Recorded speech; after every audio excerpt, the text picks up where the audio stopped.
Welcome back to A Light in the Darkness. Today we will be reading Chapter 2.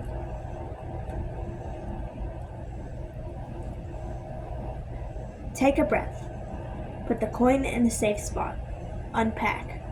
The sensibility of the mental advice wasn't lost on Priscilla. Revolutionary mysteries were the fodder of children's books and educational TV shows. They didn't actually exist, did they? Not in Kansas, anyway. Settled along after the British had been sent packing. The logs and coins said otherwise, but she needed time to process this information.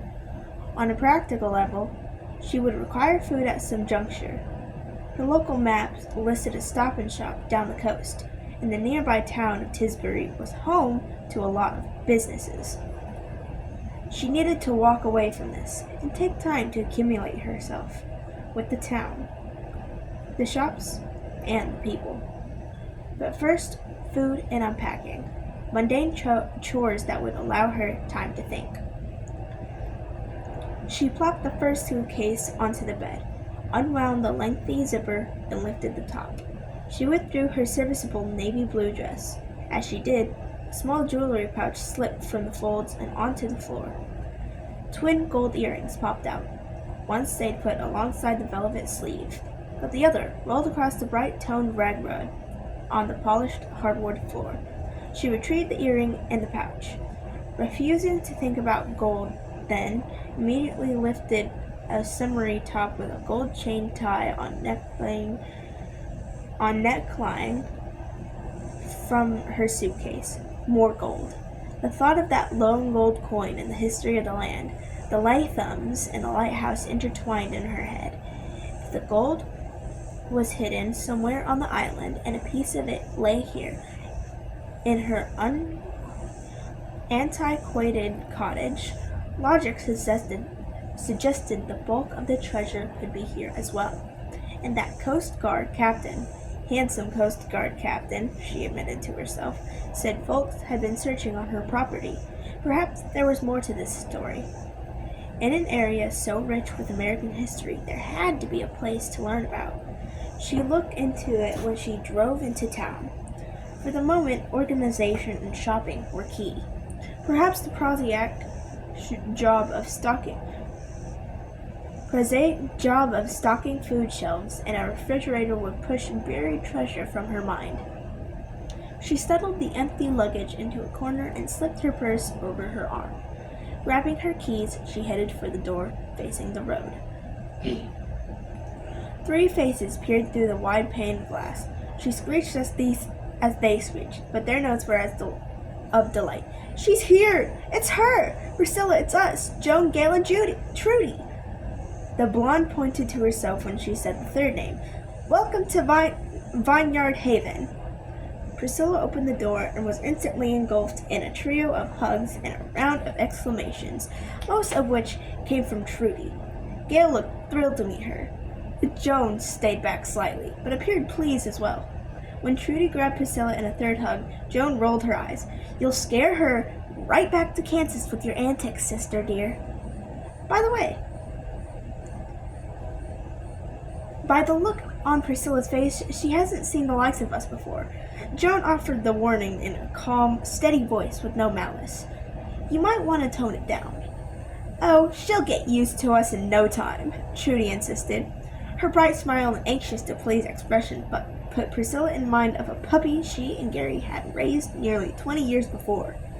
The Golden Lab mix had been sweet, kind, and good, but he had little desire to sit still for long, and had been a total washout as a hunting dog. Still, Buford had been a trusted friend for nearly 14 years. Trudy's blonde bob, merry blue eyes, and her bubbly gestures masked the puppy. "Were you going out?" "To town," Priscilla told them. "I need to buy some food, and I want to learn my way around." She held up her map of the island. "This makes me look like all the other tourists out there. I want to be able to toss it away and act like a local." "You will in no time," Gail promised. Her voice was firm and direct, stronger than Joan's and less effusive than Trudy's. She was taller than the other women, like Priscilla, and her brownish bob of chin-length hair framed a fuller face of blue-gray eyes.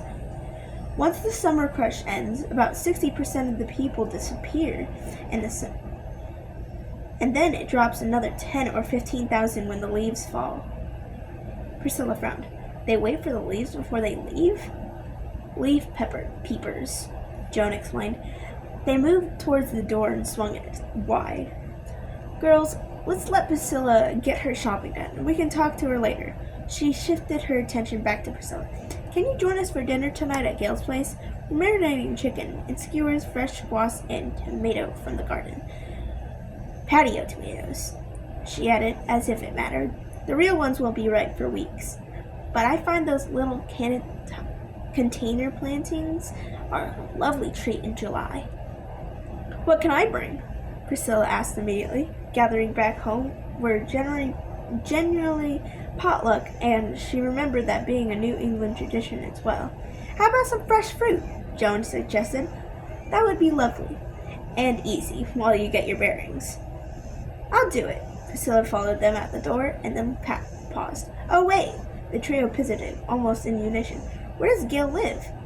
Oh, what are we thinking? Trudy made a face while Gail pulled a post-it from her purse and jotted down an address. Do you have a GPS? I do, but I've been through enough weather traveling east.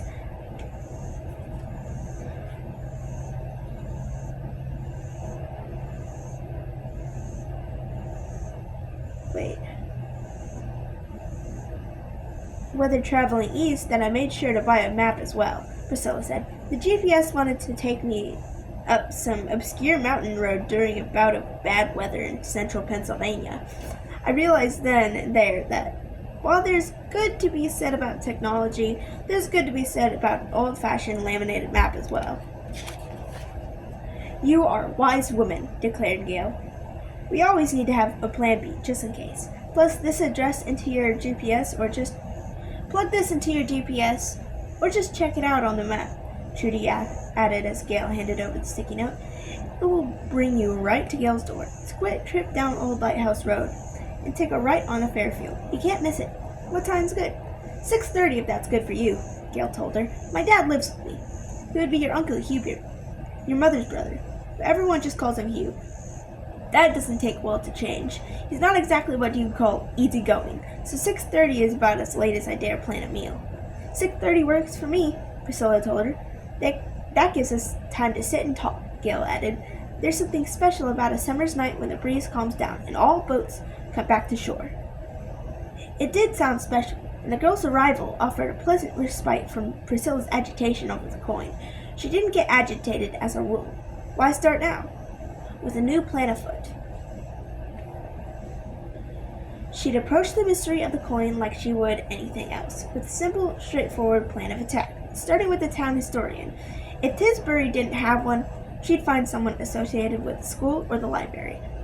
Although, what kind of historic New England town wouldn't have a vested historian? She found that hard to imagine as she drove towards the town. She spotted the Stop and Shop, but drove right on by, heading into town instead. She'd park and walk around the town, then do her shopping. That would leave her plenty of time to get a fruit bowl ready for tonight. The thought of supper with her cousins invigorated her. She had to search the busy town for a parking spot and wondered how such a cozy island could handle the influx of tourism. People thronged the streets, and the roads patterned out in multiple directions around her. She glimpsed the tall masts of sailboats in a nearby harbor, and the wooden walkways sported rope railings, like docks along the water's edge. Nautical symbols dotted signs and mailboxes, while shades of blue, green, and gray and white dominated the neighborhoods, with the occasional maverick splash of yellow, pink, or purple. It almost made her wonder if there was a paint code. The thought seemed to fit the antiquity of the town. She shrugged her purse up over her shoulder as her phone began to vibrate in her pocket. She withdrew it, saw Rachel's number, and accepted the call. Rachel, how are you? The same as I was 4 hours ago. How are you, Mom? Are you there? Did you find it all right? Are you lost? I'm fine, Priscilla assured as she walked towards the busy business district. I'm here. I've moved my belongings into the cottage, and I couldn't be less lost if I tried. It's difficult to get lost on an island. The very nature of the geography is self-limiting. But just in case, I have a map. She patted the pocket of her purse with a confidence she didn't quite feel. I hear people. Is it busy there? Right here? Yes. And you'll have to come visit, darling, once I'm settled. The cottage is cozy and quaint. A quiet seaside setting here in town. There are people everywhere. It's quite crowded. Quite a difference, isn't it? She'd never minded the solitude and the quiet of their Kansas farm. It seemed right up until Gary died, and then nothing was right. And the silence pressed on her like a ship's anchor, locking her into one place while life passed her by. Are you okay exploring the town on your own, Mom? Other than the tens of thousands of tourists? Yes. Did she sound cryptic? Possibly, because where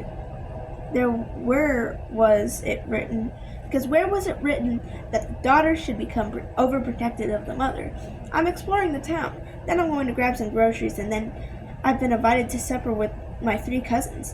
You found cousins already? They're enthusiastic, she admitted as she walked, looking this way and that.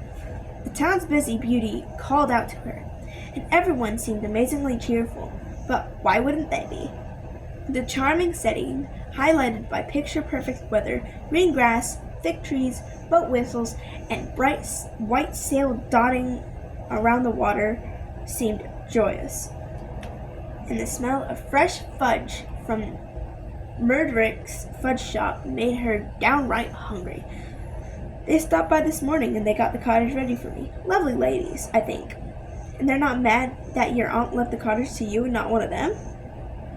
Rachel's question hit home. Why had Aunt Marjorie done this wonderful thing? Was it because Priscilla had lost Gary? Was it an attempt to bring her back to the family? Was there some weird family history behind her reasoning? Priscilla had no idea. Perhaps it was as simple as 2 sisters loving each other, and Aunt Marjorie having no children of her own. Still, family loyalty was a far cry from leaving somewhat a unique oceanfront property, valued at 7 figures.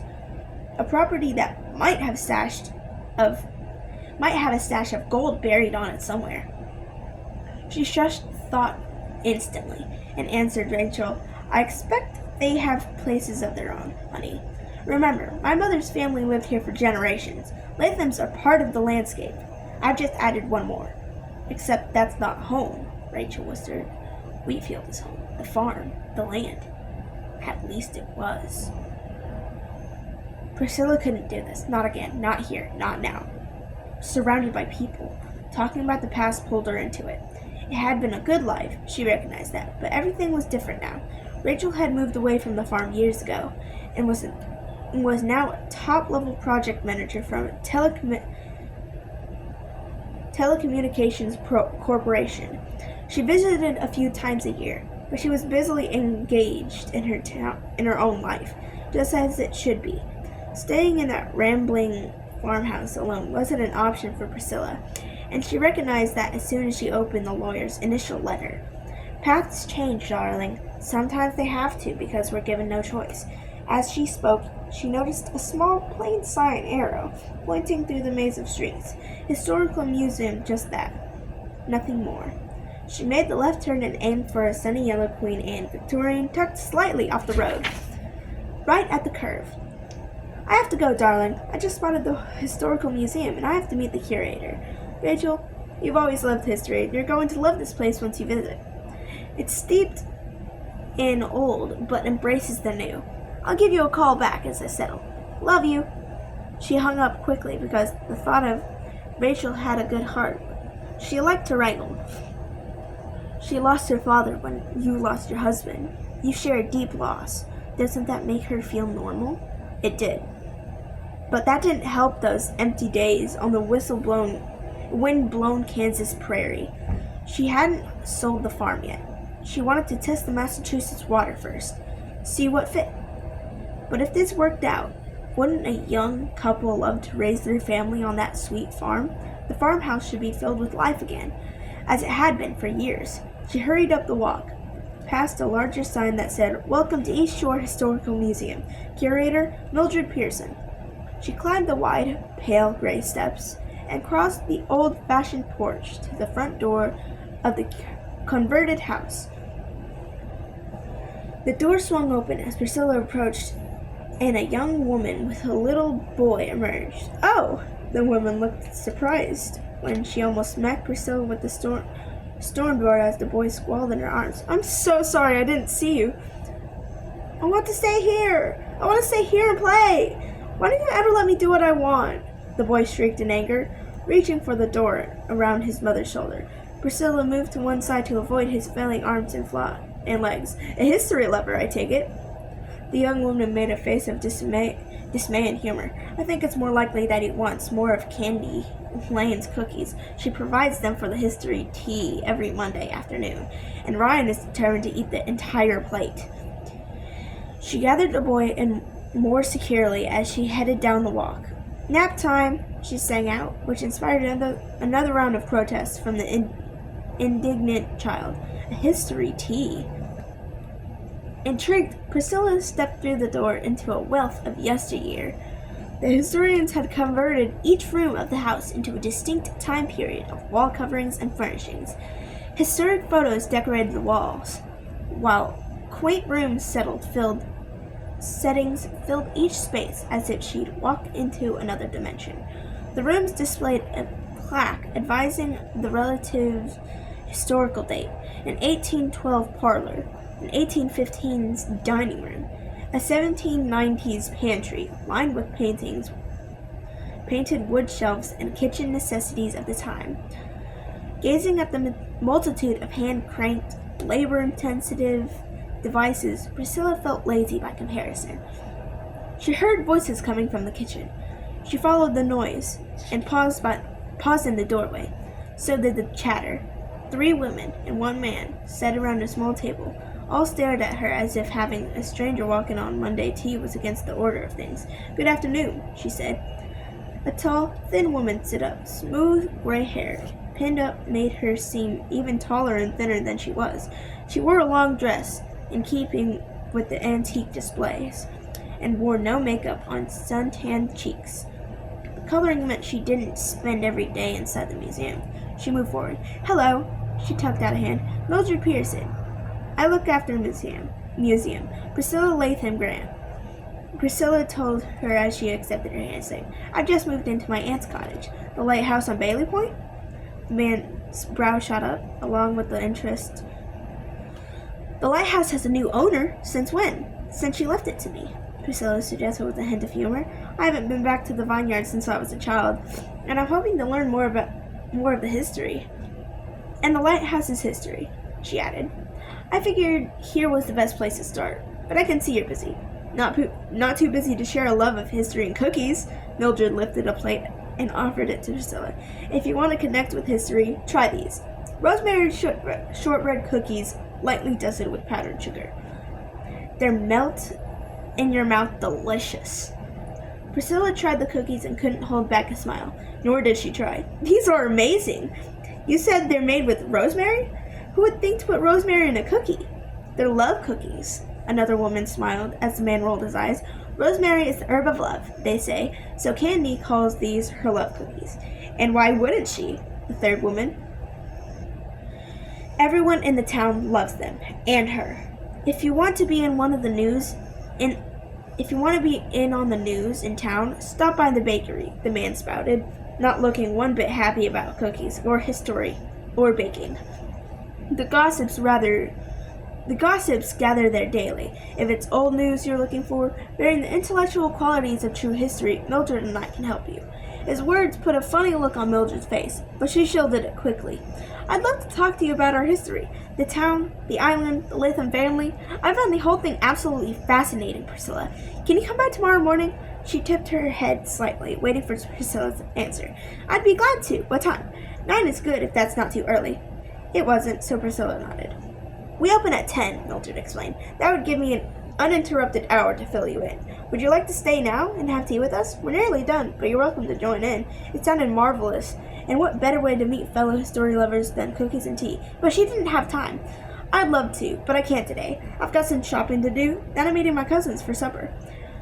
And I'll need more time to settle in, I'd expect. I just arrived. Then welcome. The second woman stood. Where Mildred seemed tall and almost regal, this woman was small and athletic-looking. She reached out quickly to extend her hand in greeting. I'm Sheila Weller, from another old-time family, and this is Franklin Mayweather. He's a history professor on the mainland, Dartmouth. The professor cut in, just summering here, enjoying fair respite from the grind of education, educating today's young minds. Priscilla had never thought about teaching college courses as a grind kind of position. Birthing cows, fixing balers and tractors, and monster-sized wheels in inclement weather? That was a grind. But she offered a polite nod. How nice. It is indeed lovely to meet you, Miss Grant. He stood like the others, but his handshake wasn't firm like Mildred's, or sporting like Sheila's. It was fading, as if he feared he might catch something. Is this Carrie Nash? She's working on an advanced degree in marine biology, but has a penchant for history too, and a love of the vineyard. Golden-haired, young and pretty Carrie shook Priscilla's hand quickly. Nice to meet you, Miss Grant. I love sailing by the lighthouse.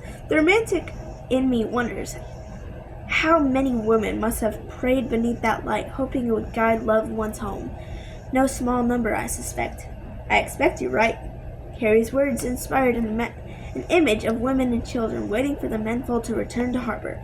Shipwrecks were rare in modern times, but they were a regular occurrence in the 18th or 19th century. Thank you for the cookies and for sparking an idea, she told Mildred. I think I'll check out this bakery while I'm in town. What did you say the name was? Candy Lane Confectionery. On Beach Street. You can't miss it. Lovely. I was going to take fruit to our supper tonight, but I think I'll grab dessert instead. Fruit is fine in its place, but pastry wins the day. Gail's a chocolate lover. Trudy is an equal opportunity dessert aficionado. And Joan has a keen eye for candy cream puffs. Sheila listed the cousins in her fingers as she spoke. Perfect! Priscilla hadn't had a cream puff since the Terhunes had closed their family diner back in Wheatfield. She thanked everyone again and hurried out the door. She was about to make a quick left turn into towards the business district when Franklin Mayweather called her name from behind. She turned, surprised. Yes? I just wanted to take a moment to welcome you to town, Miss Grant, personally. Personally? He smiled, or tried to, but the smile seemed as tepid as the earlier handshake. She longed to make a face at him and be on her way. His grandiose manner, the way he stretched out words as if unwilling to speak plainly and simply, and the handshake were all annoying. Thank you, Professor. I'm sure I'll see you around. I could perhaps stop by the lighthouse and advise you on some of the more interesting history. Not in this lifetime. Out loud, as she said, I think my talk with Mildred in some old-fashioned personal investigation will suffice, but thank you. She moved on before he could say more, and made it a point not to look back until she rounded the corner. When she did make the turn, she sneaked a look backward. The professor was staring at her, frowning, one hand stroking his chin as if trying to solve a problem. Priscilla quickly ducked around the yellow masonry building, making the corner. He'd follow her out of the museum and then invited himself to the lighthouse? Why? You are single and in possession of a very pricey property. 2 good reasons. She stood still as the reality sank in. She was single, and her property was valued at a price far beyond biblical rubies, which meant she would have to be on the lookout not just for historical gold diggers in search of revolutionary booty. She'd have to be aware of romantic gold diggers, too. Priscilla Grant couldn't believe she even had to think such thing. But common sense said otherwise. It was a ridiculous situation, and when she got home tonight, she'd give Gary's picture a good scolding for leaving her to handle all of this on her own. And then she'd blow him a kiss, turn out the light, and try to sleep in a new bed, in a new house, with a cache of gold probably hidden somewhere nearby. But first, cream puffs. Thank you for reading with me. A Light in the Darkness.